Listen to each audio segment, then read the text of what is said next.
I'm glad to say Kathryn Ravey joins us from London. Kathryn, thank you so much. You're an International Advocacy Officer at Defence for Children International Palestine. I understand you can help us just unravel the legal issues here.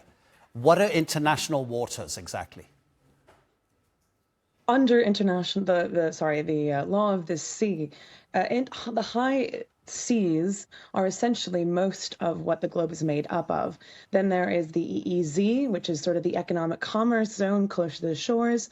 Then you get into territorial waters, and finally, about 30 nautical miles is internal waters, and that's the law that essentially dictates all coastline around the globe.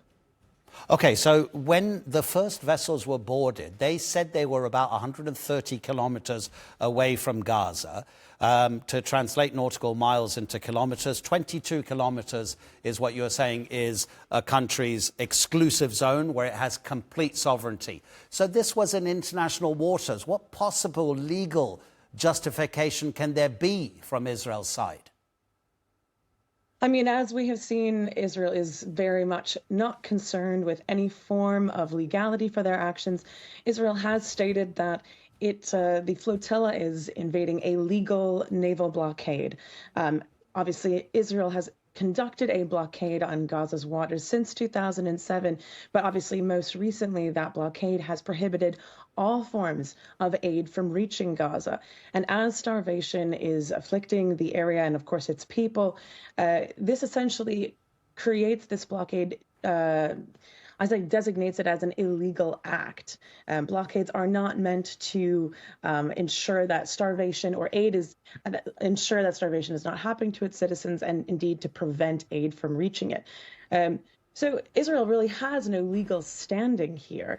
And as we've seen, Israel's acts of aggression on other sovereign nations certainly do not deter it from conducting illegal actions in the eyes of international law. Again, just to understand what agreements and legal barriers may have been broken here. We see the pictures of those, they're normal civilian citizens, having guns pointed at them by soldiers. If a boat, any boat in international waters, was suspected to be carrying something illegal, whether they be weapons or whether they be drugs or people smuggling, would there then be justification for any nation to investigate and inspect that boat? Under the law of the sea, this is legal in certain unique scenarios, such as piracy or thoughts of maybe human enslavement happening. But these are very rare scenarios, and even those have seen much controversy in international law. None of these apply to this situation. Israel has been very clear in that they will not allow any sort of civilian passage into Gaza. We've seen multiple states, including the United States, in a shocking turn of events, basically call on Israel to protect the flotilla. And indeed, the flotilla itself is under protection of international law, as they are both peaceful vessels delivering aid, which, as the flotilla has stated and is true under international law, they're simply upholding the state's obligation to ensure that humanitarian aid can reach citizens. And of course, they're carrying no weapon, nor do they impose a threat. So really, Israel is acting in bad faith of the law, and they are indeed using disproportionate means to defend something in the high seas. This is essentially an illegal act, one that we've seen from Israel multiple times.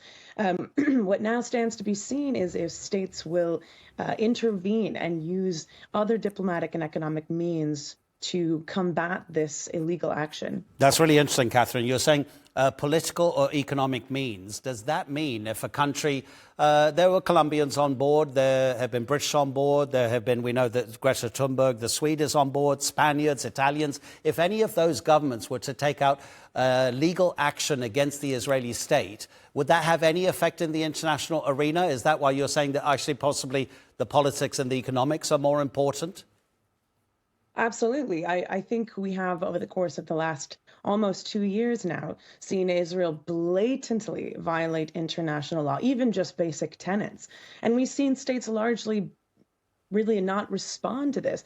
What we have seen are some forms of diplomatic cutting of ties and sanctions, but now that Israel is essentially attacking a lot of civilians, especially from European nations who are bound under EU law to indeed protect civilian aid and each other within the EU, this could indeed cause a weightier argument for these European nations to cut economic ties.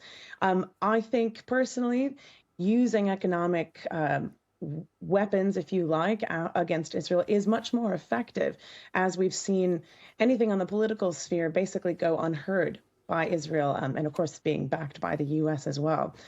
So states absolutely have an obligation under international law to ensure that the people of Gaza are not undergoing starvation and that they have access to humanitarian aid. States, therefore, should use every weapon in their disposal, including cutting diplomatic and economic ties, to ensure that this happens.